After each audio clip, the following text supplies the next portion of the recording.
네, 이제 두 번째 강연으로 넘어가 보도록 하겠습니다. 다음 세션도 금융 세션인데요. 이번에는 한국디지털거래소의 설기환 상무님을 모셔보려고 합니다.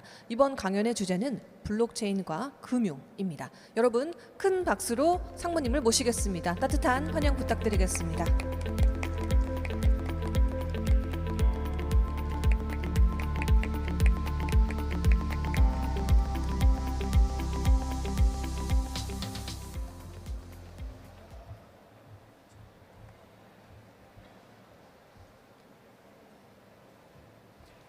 예, 금방 소개받은 설기환입니다. 예, 저는 과거에 국민은행에서 근무를 했었고요. 자금 세탁 방지 업무 관련해서 2006년부터 시작을 해서 현재까지 수행을 하고 있습니다. 거기에다가 덧붙여서 보시는 것처럼 금융정보분석원 자금 세탁 방지, 테러 자금 조달 금지에 관한 정책자문위원회 자문위원으로 있고요. 한국 자금 세탁 방지 전문가 협회 협회장으로서 역할을 하고 있습니다. 물론 현 소속은 주식회사 한국디지털거래소 플라이빗입니다. 제가 이 자리에 이렇게 서게 된 것은 두 가지의 어떤 방향이 있는 것 같습니다.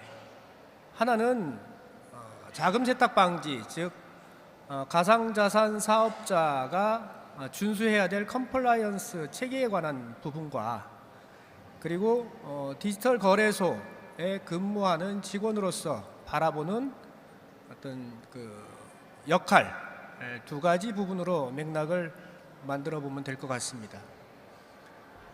그래서 그 제목 자체도 지금 블록체인 앤 파이낸스로 정했는데 그래도 진행 하시는 분께서 연락이 왔습니다. 이 제목이 맞습니까? 바로 이제 타이틀과 같은 제목이어서 예, 맞습니다. 제가 하고자 하는 것이 블록체인과 파이낸스입니다. 그러면서 여러분께서는 이해하실 때 컴플라이언스, 블록체인 앤 컴플라이언스 또는 거버넌스로 또 판단을 하셔도 될 것 같습니다. 그래서 이 내용을 가지고 각 30분 동안 나눠보려고 합니다. 자, 제가 기본적으로 금융권에서 꽤 오랜 동안 근무를 하면서 또 자금 세탁 방지 측면에서 컴플라이언스 측면에서 이 블록체인 가상자산에 대해서 상당히 거리감을 두고 있었습니다. 그랬던 제가 이제 디지털 거래소에서 근무를 하고 있고 그리고 지금 현재는 이렇게 블록체인 위크에 나와서 말씀드리고 있다는 자체를 생각해 볼 때 이것이 바로 거스를 수 없는 블록체인의 흐름이 아닌가 이렇게 생각을 해봅니다. 그래서 과거에 어떤 거리를 두고 있던 생각에서 벗어나서 이제는 적극적이고 어떤 다가서는 자세로 지금 바라보고 관리를 하고 있습니다. 시중의 어떤 흐름 자체도 그런 것 같습니다. 지금 현재 보면은 LG에서 삼성까지 그리고 최근에는 연예기획사에까지 이 블록체인 기술을 접목시키고 거기에 따른 발전 방향을 제시를 하고 있습니다. 거기다가 금융회사는 2020년부터 벌써 블록체인 기술에 대한 노하우를 쌓고 금융산업을 리딩하기 위한 다양한 자구책으로 수탁 사업을 하고 있습니다. KB의 경우에는 2020년 그리고 거기다가 신한은행 같은 경우에는 21년 농협 또한 마찬가지로 추진을 하고 있습니다. 이와 같이 각각의 금융회사들이 블록체인의 중요성을 인식하고 있다는 것이고 그에 대한 시장 변화를 예고하고 있다고 생각을 합니다. 저도 이 블록체인 위크에 와가지고 사실 저로서는 생소한 경험이기도 한데 벌써 부산은행도 또한 NFT 관련해서 연계 사업을 추진하겠다라는 부스를 설치해서 홍보를 하고 있는 것을 봤습니다. 그래서 이러한 때 우리가 지켜야 될 기본적인 방향이 무엇인가를 여러분과 말씀을 나누고자 하는 것입니다.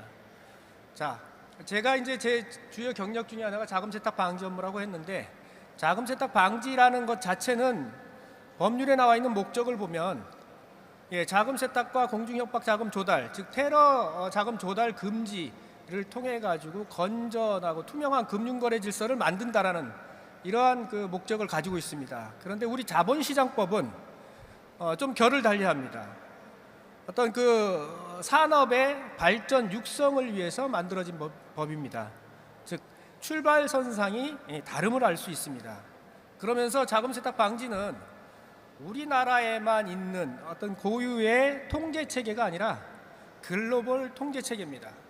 그래서 한국이든 미국이든 일본이든 유럽이든 다 같은 기준에 의해서 위험 관리를 하고 있어서 통상 사법제도 금융제도 금융협력을 연계하는 종합관리 시스템이다, 이렇게 표하고 있습니다.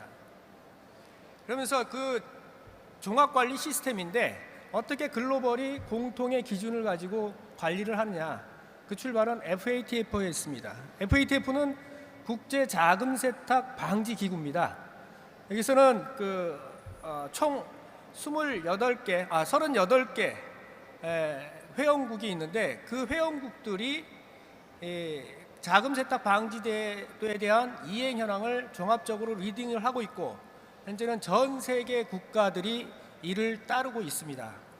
이 FATF에서 이런 블록체인에 대해서 우려와 또는 발전 방향을 제시하고 있습니다.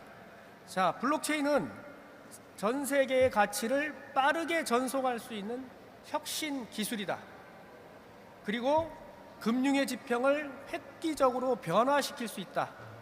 다만 블록체인의 고유 특성인 우리 익명성, 시간적, 지리적 제한을 두지 않는 이런 어떤 그 고유 특성 때문에 자금 세탁이나 테러 자금을 조달하고자 하는 어떤 불법적인 행위를 위한 자들의 가상의 피난처가 되는 리스크를 안고 있다. 그래서 위험 관리를 철저히 해야 되고, 그러한 그 실예적인 사례가 아래 그림에 있는 것 같습니다. 워너크라이라는 랜섬웨어 공격, 이 자체 공격이 미치는 폐해는 금전적 폐해뿐만 아니라 우리가 지속 가능한 어떤 영업을 함에 있어 가지고 크나큰 상흔을 남깁니다. 이러한 공격은 단순하게 랜섬웨어에서 끝나는 게 아니라 라자루스라는 북해커 집단에 의한 해킹 활동, 기타 등등의 리스크를 현재까지 지속적으로 유발을 하고 있기 때문에 FATF에서 이에 대한 우려와 지도사항을 발표하고 있는 것입니다. 자, 그러면 FATF에서는 어떠한 부분을 핵심적으로 언급을 하였냐면은 우선 FATF에서 정하고 있는 권고사항을 조기에 도입할 필요가 있다. 그래서 어떤 불법적인 거래 수단이 이 가상자산과 연계되지 않도록 통제할 필요가 있다. 그래서 그렇게 한다라고 하면 고위험 비즈니스가 금융회사를 통해서 뭔가 접근할 수 있는 채널을 차단할 수 있고, 그러한 노력들이 결실을 맺게 되면 강력하고 실행 가능한 수단의 어떤 통제 체계로서 어떤 역할을 블록체인 기술이 할 것이고, 더불어 블록체인에 대한 신뢰가 상승될 것이다, 이렇게 전하고 있습니다. 자, FATF에서 이렇게 개선에 대한 어떤 지침을 발표할 때는 이번에 우리가 흔히 말하는 뭐 테러라든가 이런 불법 자금의 어떤 그 리스크도 같이 갖고 있지만은, 흔히들 알고 있는 우리 NFT, 가상자산, 이런 시장 리스크도 함께 가지고 있습니다. NFT만 보더라도 직접적 투자 수단의 어떤 매력보다는 정보, 통신 관련 대기업들의 중요한 연계 사업으로 확산 발전하고 있는데, 이러한 어떤 과정에 깊은 어떤 그 치유 과정이 있었습니다. 아시는 것처럼 NFT 거래 시장은 지난 1월 대비 약 97%가 폭락을 했습니다. 이러한 부분을 본다라고 하면 현재 우리 그 부산 위크에서도 보면은, 블록체인 위크에서도 보면은 NFT와 관련된 부스가 상당히 많습니다. 이들 스스로가 이러한 정제 과정을, 성장통의 과정을 겪으면서 이제 제도권 금융시장의 하나에 포함되어 있는 블록체인 요소로서 자리 잡는 과정이 아닌가, 이렇게 생각을 해봅니다. 더불어 가상자산 관련해서 시장 리스크는 그 충격이 더 큽니다. 아시는 것처럼 테라 루나와 관련된 사태는 우리 사회 전반적인 충격을 안겨줬는데 그 가치가 폭락한 것도 폭락한 것이지만 그에 대한 피해가 우리가 인원으로 본다라고 하면 약 27만 명 국내에서, 그리고 금액적으로 97조의 피해액이 발생했고 그 피해의 중심에 있는 대상이 MZ세대라고 합니다. 이러한 어떤 피해는 루나테라의 폭락에만 멈추지 않았고 또 가상자산 시장의 침체에 불씨를 제공하기도 했습니다. 그래서 보시는 것처럼 시장 자체가 약 60% 가까이 침체되는 이러한 악영향을 미치고 있습니다. 이런 그 가상자산 시장의 불안전성, 투자 리스크 확대는 선량한 금융 소비자의 피해 확산과 함께 금융시장으로의 진입을 지연시키는 중요한 요소로 자리 잡고 있습니다. 여기에 멈추지 않았습니다. 처음에 뚜껑을 열었을 때는 두 개 은행에 약 4조에 달하는 이상 해외 송금이 발견이 됐습니다. 그런데 그것이 10조로 커졌고 현재는 선물 회사까지 같이 연관된 이상 해외 송금이 발견돼서 그 금액이 17조로 불어났습니다. 여기에 출발점은 가상자산에 있었습니다. 그 가상자산을 김치 프리미엄을 노리기 위해서 원화로 환전을 했고 환전된 금액이 소재를 명확히 알 수 없는 그런 법인 단체로 송금되고 송금된 자금이 정상적인 무역 거래인 것처럼 가장돼서 해외로 빠져나간 것입니다. 이 자체를 보면 우리 블록체인 기술의 어떤 핵심적인 산물인 가상자산이 금융과 연계돼서 그 피해를 가져오는 부분이 얼마만큼 큰가 하는 것을 볼 수가 있습니다. 이러한 어떤 그 이유 때문에 앞서의 NFT, 가상자산 그리고 금융과 연계된 피해 이 자체가 가상자산 관련해서 법 규정이 서둘러 마련돼야 된다. 그래서 법 규정 마련과 함께 가상자산 사업자를 양성화해야 된다라는 그런 건전한 투자 문화 욕구가 계속해서 커지고 있는 것입니다. 앞서 핀테크 협회장님께서도 말씀을 하셨습니다. 지금 입법 관련 작업을 진행 중에 있다라고. 그렇습니다. 오래전서부터 준비 과정이 있었습니다. 우리나라뿐만 아니라 미국이라든가 EU에서도 벌써 많은 준비를 하고 진행하고 있습니다. 현재적으로 본다면 2013년도에는 미국, 그리고 17년도에 일본, 거기다가 18년도, 19년도, 그리고 현재 시점에는 유럽 의회에서 미카 법안을 발의를 했고 이것의 시행 시점이 2024년이라고 합니다. 물론 그 기간까지 유예적인 부분은 있지만 그 내용은 곧 그 시간까지 모든 체계를 법규를 준수할 수 있는 체계로 갖춰놔야 된다라고 해석하면 될 것 같습니다. 자, 일각에서는 이 업계 자체에서 빨리 이 업권법이 만들어야 된다라고 얘기를 하지만 저는 심히 우려를 하고 있습니다. 왜냐하면은 보시는 것처럼 적용되는 법이 지금은 특정금융거래정보법 단일법으로 해서 부분적으로 통제를 하고 있지만 이제는 법이 통과가 되게 되면은 이렇게 무수한 법률에 의해서 우리가 지켜져야 될 과제들을 준수해야 되는 의무가 생기는 겁니다. 그만큼 비용과 인력, 책임, 역할이 중요해진다라고 생각하실 수 있겠습니다. 자, 이제 우리나라의 출발점을 보시겠습니다. 앞서 말씀드린 대로 FATF에서 가상자산 관련해서 지침서를 2019년도에 발표를 했고 그 지침서를 최근 2021년도에 개정을 했습니다. 그 내용에는 우리 특정금융정보법에 나와 있는 사항들이 모두가 언급이 되고 있습니다. 즉 자금 세탁 방지 의무를 바스포에게 부과하고 바스포에 대한 신고제를 도입하고 트래블룰을 실시한다라는 내용들입니다.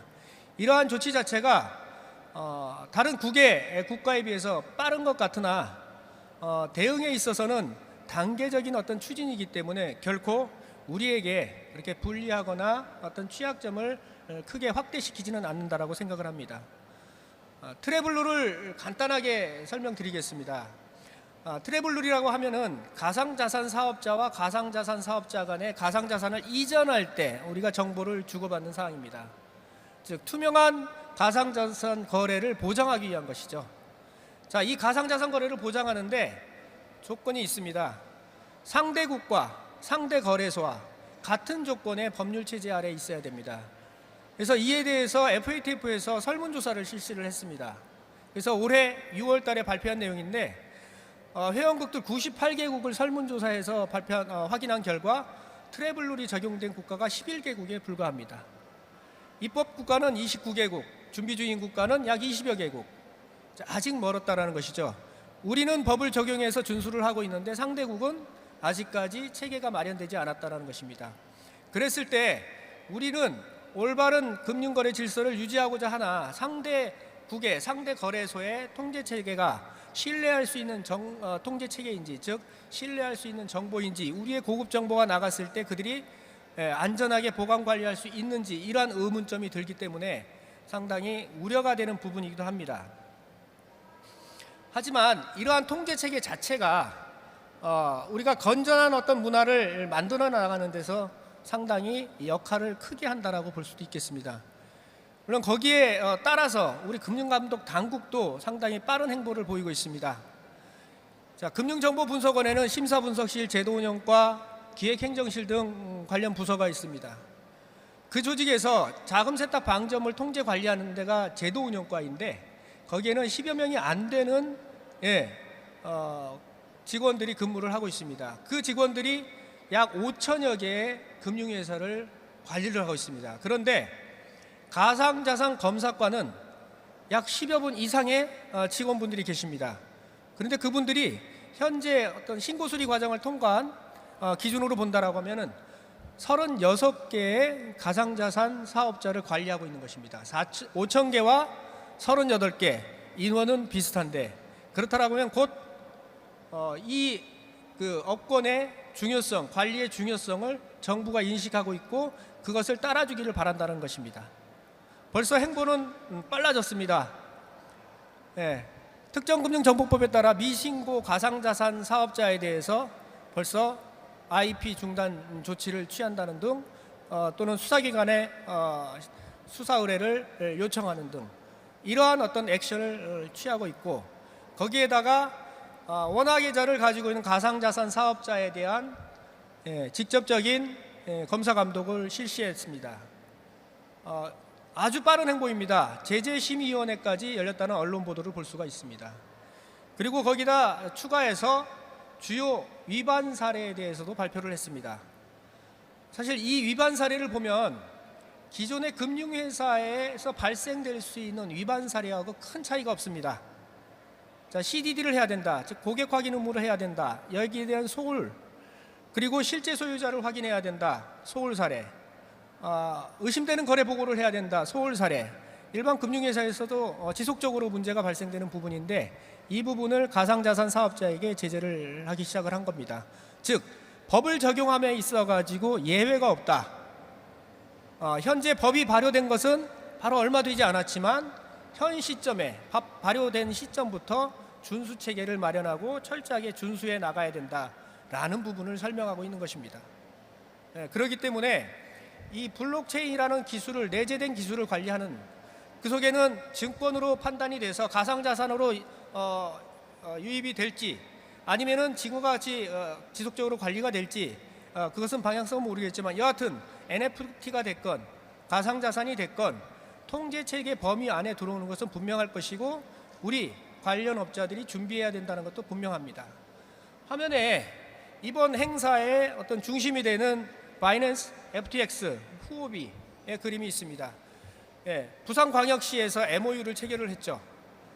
이들이 한국 시장에 들어와서 그 역할을 하고 블록체인 시장의 발전, 부흥을 뭔가 역할을 할 수 있도록 지원하겠다라는 내용입니다.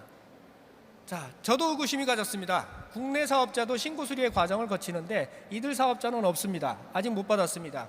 그렇다라고 하면 이들 사업장은 부산시만에 의존을 해서 접근했을까? 그건 아니라고 생각합니다. 이 그 세계 블록체인 시장을 리딩하고 있는 이 업체들도 또한 순탄하지는 않을 것이라고 생각을 했을 것입니다. 그렇다라고 하면 이들이 그런 이유를 알면서도 MOU를 체결한 것은 좀 더 한국 시장을 발전시키고자 하는, 즉 한국 시장을 통해서 블록체인에 대한 어떤 기술적 노하우를 확산시키고자 하자는 그런 생각이 이면에 있을 것이고, 그러면서 한국의 통제체계, 글로벌 통제체계를 준수하겠다라는 그런 뜻도 가지고 있다라고 생각을 합니다. 당연히 하단에 있는 것처럼 당국은 현재로서는 다양한 사유를 들어서 반대 입장을 표명을 하였습니다. 하지만 이 또한 변화의 과정을 거친다라고 하면 수용될 날이 다가올 것이라고 생각합니다. 그 변화의 날이라고 하면은 무엇이 있겠느냐, 제가 생각을 해봤습니다. 자, 부정적 체질을 과감히 변화시키고 오픈시켜야 된다라는 제가 표현을 달아봤습니다. 무슨 말이냐면은 블록체인의 고유 특성을 훼손시킨다라는 측면이 아니라 우리가 가지고 있는 과거의 법 체계가 없던 무법 상황에서 시스템을 개발을 하고 영업을 영위해왔던 그런 체계가 이제는 통제 체계 하에서 그와 맞춰서 호흡을 맞출 수 있는 체질로 대변역을 해야 된다는 얘기입니다. 그냥 가볍게 우리가 홈페이지, 각 사의 홈페이지를 들어가서 한번 살펴보십시오. 우리 KB국민은행, 신한은행, 하나은행, 부산은행 이렇게 있을 때 홈페이지를 들어가면 어떤 게 있습니까? 회사를 소개하는 내용이 있습니다. 사업자 번호가 어떻고 주소가 어떻고 소비자 피해 보상을 위한 내용이 나와 있고 윤리 경영에 대한 내용이 나와 있습니다. 그런데 글로벌 가상자산 사업자에 대해서 우리가 뭔가 듀 딜리전스를 하기 위해서 들어가 봤을 때 그 내용을 확인할 수 있는 거래소는 극히 제한되어 있습니다. 지금 현재 조회를 해서 그러한 내용이 확인되는 사업자라고 하면 한 발 앞서서 양성화 과정을 밟고 있는 모범적인 거래소라고 볼 수가 있겠습니다. 제가 말씀드리는 부분이 그러한 오픈이 되겠습니다. 예전에 지금 현재도 유지되고 있는 것이지만 우리 외환 거래를 위해서는 환거래 계약이 맺어져야 됩니다. 즉 대한민국에서 미국으로 또는 그 외의 국가로 송금을 할 때 상대 금융회사에 대한 신뢰가 없습니다. 그럴 때 저희들이 그 대상국에 송금을 믿고 해야 되는 어떤 의지처가 있어야 되는데 그게 불분명한 시절에 2000년도가 되겠죠. 세계 유수의 금융회사가 13개국 금융회사가 뭉쳤습니다. 뭉쳐서 CBDQ라는 환거래 계약 체결 시에 확인해야 될 그 회사의 내부 통제 체계에 대한 체크리스트를 마련을 했습니다. 이 체크리스트는 앞서 말씀드린 것처럼 나를 소개하는 것입니다. 투명하게, 그리고 투명하게 관리하고 있다는 것을 증명하는 내용이 되겠습니다. 제가 요구하는 건 그렇습니다. 모범적으로 선도하고 있는 가상자산 사업자께서 이러한 은행의 어떤 그 선제적인 모범 사례처럼 앞서 나가서 이러한 체계를 마련한다라고 하면 정말 글로벌 가상자산 블록체인 시장이 상당히 능동적으로 발전하지 않을까, 그렇게 생각을 해서 울프스버그 그룹에서 만든 사례를 간단하게 설명드렸습니다. 자, 지금까지 제가 블록체인의 어떤 그 시대의 흐름을 거스를 수 없는 그런 금융시장의 어떤 중추적인 역할을 할 것이라는 말씀을 드리면서 또 NFT, 또 바스프에 대한 리스크를 중점적으로 말씀을 드려봤습니다. 이러한 그 과정은 거듭 말씀드리지만 거스를 수 없는 양성화 과정입니다. 자, 이러한 때에 블록체인의 고유 특성인 속도, 글로벌 광범위성, 익명성 등 가상자산의 고유 특성을 훼손하는 것이다 라는 주장만을 하고 있다라고 하면 그것은 곧 후퇴나 퇴출의 쓴맛을 안게 될 것이라고 생각을 합니다. 그래서 이 가상자산 업권이 금융의 중심축으로 발전하기 위해서는 세 가지의 중요 핵심적인 사항이 있는 것 같습니다. 먼저 자금 세탁 및 공중 협박 자금 조달 위험에 대한 인식 강화, 좀 더 크게 본다라고 하면 법규 준수에 대한 인식이 필요한 것 같습니다. 제가 한국 디지털 거래소에 처음에 발을 디디고 나서 한 업무 중에 하나가 직원들에게 법규 준수에 대한 인식을 높이는 부분이었습니다. 그 과정은 얼핏 봐서 쉬울 것도 같지만 상당히 어려운 과정입니다. 근데 아직까지 그 울타리 내에 있지 않는 블록체인 기술 사업자들이 많이 있습니다. 그런 어떤 그 사업자들에게 인식을 심어주는 것이 1차적으로 필요할 것이고, 그 다음에는 관련 법규에 대한 법규 준수 체계, 즉 시스템, 조직을 구성하는 것입니다. 그 중에서도 제가 가장 중요한 부분으로 생각하는 것이 시장을 리드하는 사업자의 모범적이고 선제적인 역할과 노력이 될 것입니다. 규제의 틀 밖에 있던 가상자산 사업자가 새로운 통제 영역을 따르는 것은 어려운 도전이며 과제입니다. 이러한 힘든 과정은 지속 가능한 성장 발전을 위한 디딤돌이 될 것입니다. 그 결실은 가상자산 사업자가 금융시장의 중추이자 신뢰도 높은 역할자로서 성장 가능할 것이라고 생각을 합니다. 그렇습니다. 자금 세탁 방지 법규 준수 체계는 앞서 말씀드린 것처럼 우리가 거스를 수 없는 흐름입니다.